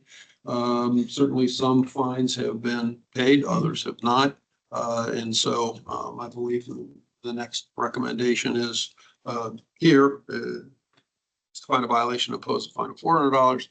And the reason why the $400 fine is it's a maximum fine amount for a 4-day late filing, which is the case here. Are there any questions? Is there a motion? So It's been moved. Is there a second? Second. Been moved and properly second. All in favor, say aye. Aye. All opposed? That has been approved by a vote of 7-0. We will skip back down to the $25 a day with reconsideration option with the payment of $250. And as you can see, and the executive director has already shared his comments, this is at least the second time before the commission, and reports have not been filed. These are cases, all 2024 R. First one, 124-198-202, 214-226-392-408. Mr. Executive Director, anything else? There's nothing else I need to add, I don't believe. Okay, any questions? I move to adopt. Okay, thank you very much. It's been moved and properly second. All in favor, say aye. Aye. All opposed? That has been approved by a vote of 7-0. The next cases, I believe there are two cases, both 2024 are. First is 203, second is 227. This is $7,675 plus $25 a day with the reconsideration option. These cases have been before the commission at least 3 times before, and reports have still not been filed. Any comments? Any questions? I do have a question, Madam Chair. Mr. Executive Director, so no reports have been filed. It's been before, these cases have been before us 3 additional times. Does that mean that we have connected with these individuals, or they've just been brought forth for not filing a report 3 times? Well, I mean, from our perspective, we've reached out in terms of trying to get service and served by regular mail, and the regular mail hasn't been returned, or maybe we've gotten certified mail service. I'm looking at 227 right at the moment. But here, we can assume that we've gotten good service on the person by using the manner in which we do. And as I check back with the Board of Elections, the board has indicated that those reports have not yet been filed. So therefore, we're going forward. As I see both, we've served a couple of different regular mail services on these individuals, and we have not gotten those back as undeliverable. And I understand that, and I appreciate you guys for doing that, but we're back to the same thing again of just people not being responsive. And I think it's quite offensive, and it's disrespectful to the law. But is there a way to call these people? Again, we're back to talking about other ways to connect or reach out. I know that's more work for you all, but if it's not bad service, then we can assume they actually live at the residence or the residence in which they filed. And so I can't remember on the campaign, we have to put a telephone number on there because the board can call you. Can we call these people? If we get, we can always reach back out to the board and get what information that they might have, or, we talked about using other services, and so we can start doing that, which we haven't done in the past. Sometimes the board will provide us with the designation of treasurer, which would have that kind of information on there. We can use that. Any questions? Yes, go right. Sometimes. Vice Chair? Do these ever reach the severity that we just send them the bill and close their account?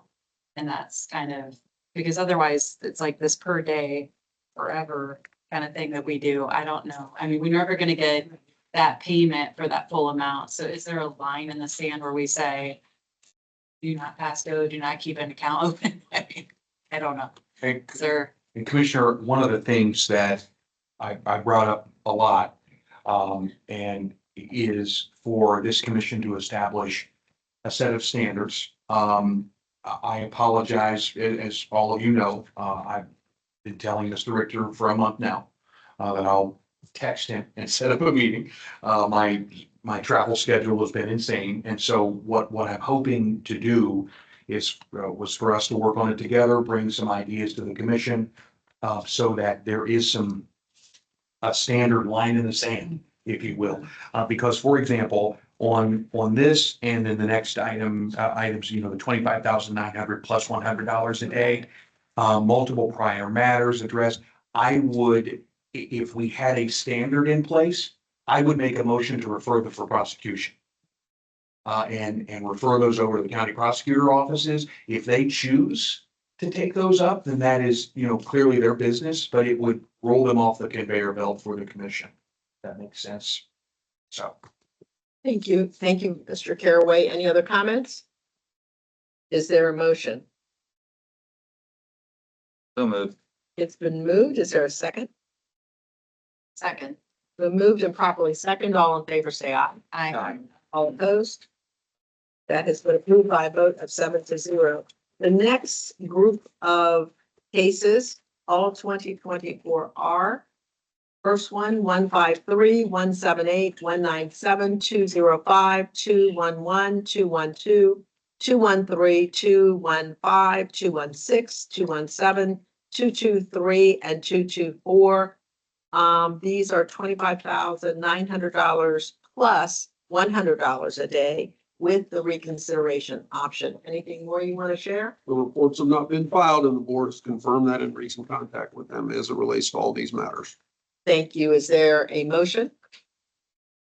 So move. It's been moved. It's been moved and properly second. All in favor, say aye. Aye. All opposed? That has been approved by a vote of 7-0. The next two cases, both 2024 are, first one, 126, second one, 404. Consolidate these cases, find a violation and impose a fine of $25,900 plus $100 a day with reconsideration option. Anything more, Mr. Executive They're Director? essentially similar to the prior matters that the commission had decided, only in that we have these two cases on the agenda for the same day. And we got service on the respondent. And so I'm recommending these go forward and consolidate these matters and make that finding. Thank you very much. Is there a motion? Yes, Ask- yes, So- absolutely. Have we ever talked to anybody from this group at all? The Brimfield Township, I mean, that's pretty close to home for me. I so have not, just no. Curious. Hopefully they have good roads. I have not, no, and I'm not sure. They are fine, but they use the money for the road. I just know the area and I see these fines and people. This is not gonna be eloquent or articulate, but people have crapped themselves for the last, seeing this kind of, I don't know, does that committee have that kind of money? Is there a way to right size it? There's more than 2 roads in Brimfield Township. Hey, take it easy on our people, okay? I grew up in my parents lived in Ravenna. My All right. husband lives in Okay, Brimfield. all right. I'm closer than you. Anyway, I have not, no, and I could reach out to the board because they got back to me today and said, no, these reports have not been filed, but I have not otherwise heard from the board as to whether they have done anything to reach out and contact us, the treasurer. Well, I remember we had somebody in front of us a few years back and the pressure was significant and they worked up the nerve to show up. And I just think we want to have as healthy of an expectation as realistic with Ohioans. But we can only do what we can do, right? We're living in the confines of what we've done historically. But if there's some way to reach them and say, hey, we can work with you on this, we might get better results and might not scare everyone. Any additional comments or questions? If not, is there a motion? So moved. Been moved and properly second. All in favor? Aye. All opposed? That has been approved by a vote of 7-0. The next is case number 2024R-390. This is continue upon request of our staff attorney. Anything more? Well, they submitted a response to us that gave an explanation concerning the passing away of the treasurer's husband, et cetera. But when the board reached back out to me, they said, nope, we haven't gotten a response from them yet. But they had filed something previously, so I have felt like there's confusion amongst the committee. So I may try and reach back out to them and say, hey, you still have reports to be submitted to the Board of Elections, because this was for an addendum request as opposed to a regular campaign finance report. So I just thought I'd give them a little more time based on the fact that they did at least reach out to us. So we have to vote. No, you can. Okay, I will just continue this one upon the request of our staff attorney / executive director. Next is case number 2024R-401. This is continued for service. And Mr. Executive Director, anything else? You want Nope, to say you about have the ability to go ahead and continue for Okay. the same reason. We would- Of all these, that's the only one that really weren't able to respond to reach. Well, thank you very much. I'll continue that one as well. Other business, our next meeting is scheduled for October 31st. And Mr. Executive Director, I'm not going to be able to be here, so if I'll be out of town, so if we can get our substitute. Yes. Gladly do so. And I didn't speak up when we originally came back into session. I misspoke earlier when I said that the statute did include Central Committee candidates. Because I was looking at the specific provisions in 351720. Well, when you look back at the definitional section of what a candidate is, under Ohio's campaign finance law 351701, a candidate is specifically excluded from being a Central Committee candidate is specifically excluded from being a candidate under the definition of what a candidate is for the terms of 3517. And so I misspoke when I indicated to Mr. Caraway that the statute did include Central Committee candidates. It does not include Central Committee candidates. Now, it does include all other candidates, and there were all other candidates on those materials about which we were speaking. But I made a misstatement. I apologize for that. I needed to do so on the record. Thank you very much, Mr. Executive Director. Any other comments or questions before we ask for a motion? Yes. Madam Chair, I do have a comment. I just like to mention, as a commissioner, we're doing this to serve the state of Ohio. And it's important. It's public service. It's important that we're intentional, and elections are very important in the way in which they're handled financially. I think as a commission, we really need to discuss decorum for participants and folk who are coming in. I have not been on the commission as long as others, and I've heard some stories, but we have to be respectful, which we are.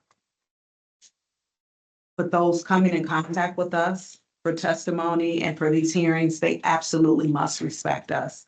And quite frankly, I'm not going to be eloquent. I'm sick of it. It's extremely disrespectful. So as a commission, we should come together and come up with standards and rules as we start these meetings. Robert's Rules of Orders, that's sufficient. I mean, that's great for, voting, but it's not about the decorum of who comes in the room.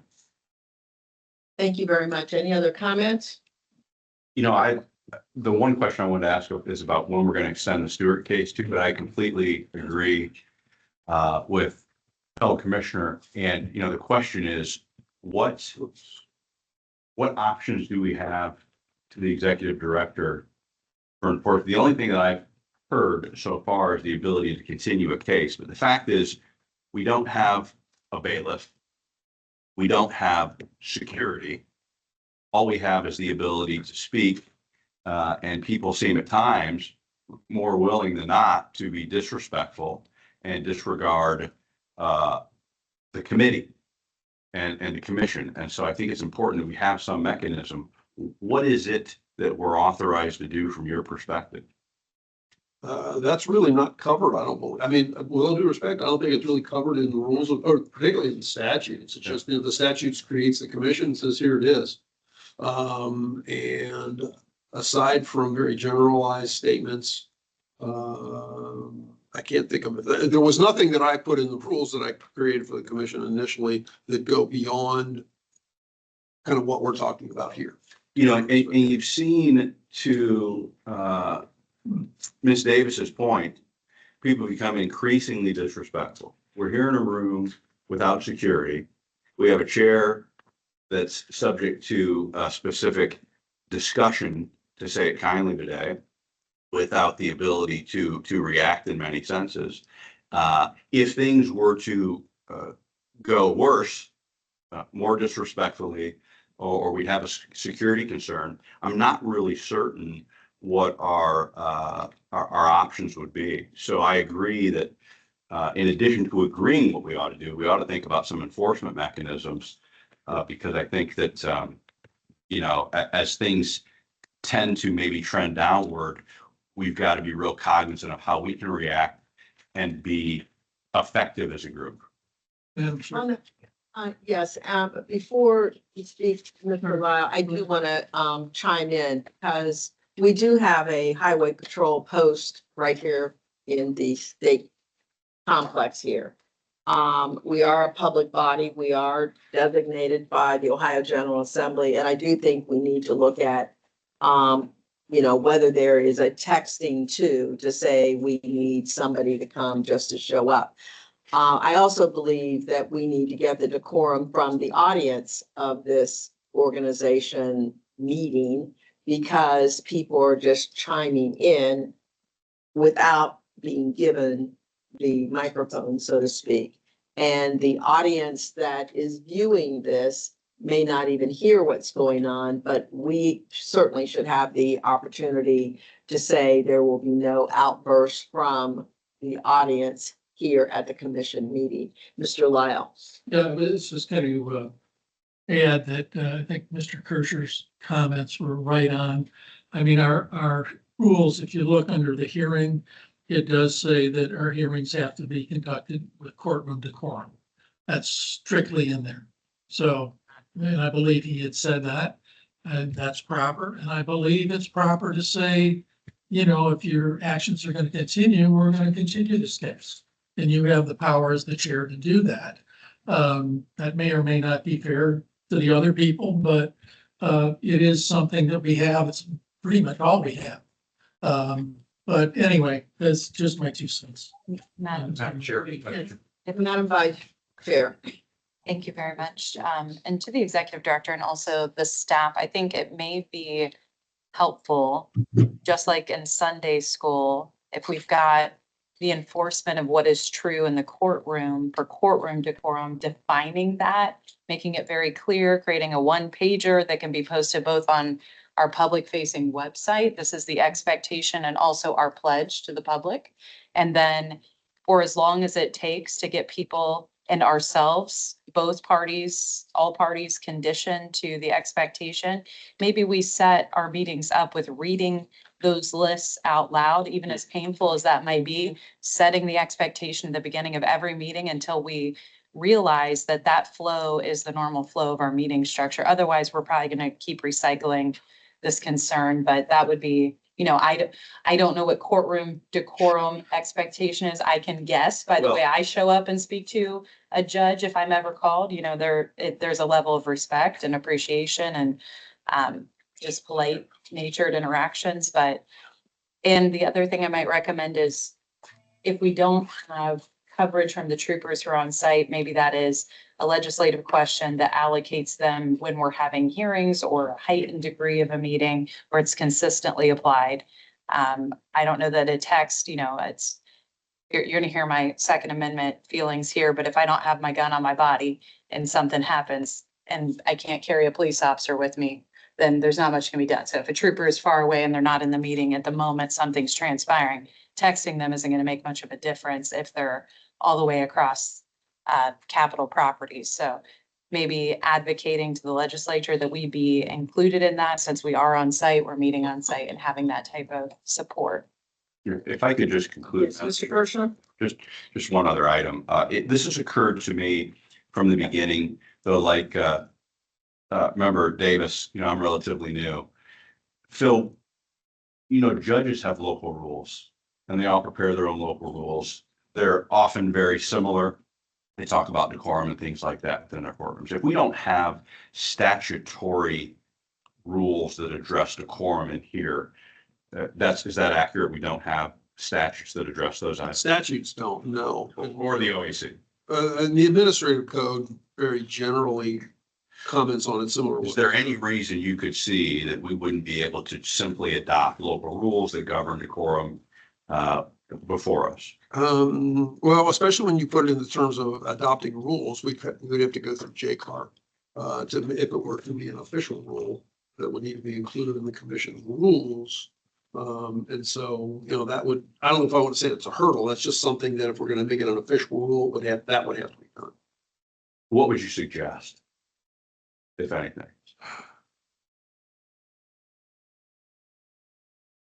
I guess maybe an emphasis on, you know, some of the provisions that are in statute and maybe try and extend the interpretation of those provisions and maybe have a statement at the beginning of every meeting that will follow something along those lines in terms of getting something in conveniently and quickly.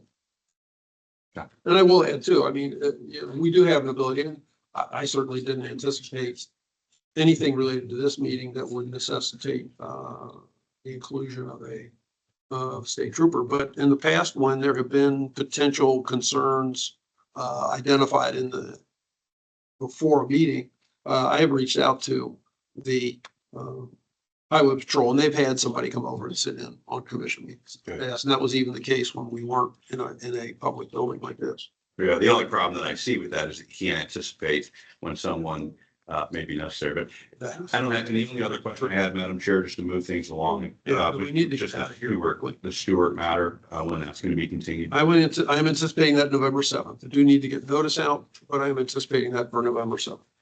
Any other comments? Yes, Ms. Hagan. I'm so sorry. I have a quick administrative question. Our remaining meetings, October 31st, November 7th, 21st, and then December 19th.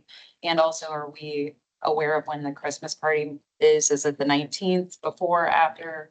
We're only in session. We only have one commission meeting in December, right? Yes. That's all we have currently scheduled. Almost has to be the 19th, doesn't it? So is that the chair or who is? I think the chair is, The chair. the chair is responsible for taking us to Wendy's. Oh, yeah. Oh, yeah. That is pretty good code. I think. The years I've been on this commission, we've never gone to Lindy's. Oh, I'm sorry, Madam Chair. Just kidding. And, I love and it. if not, can I have a motion to adjourn? Madam Chair, Yes. if I may, I do want to thank Mr. Richter. I had asked for the added rationale. Yeah. And he had obviously put that on the agenda. It's very helpful, and I just want to say thank you.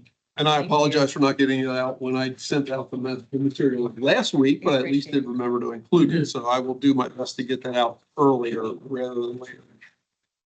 Any other comments before we get a motion? Madam Chair, Yes, I will second. it's been moved and properly second. All in favor, say aye. Aye. All opposed? Thank you. That's been approved by a vote of 7-0. Thank you. All right, everyone.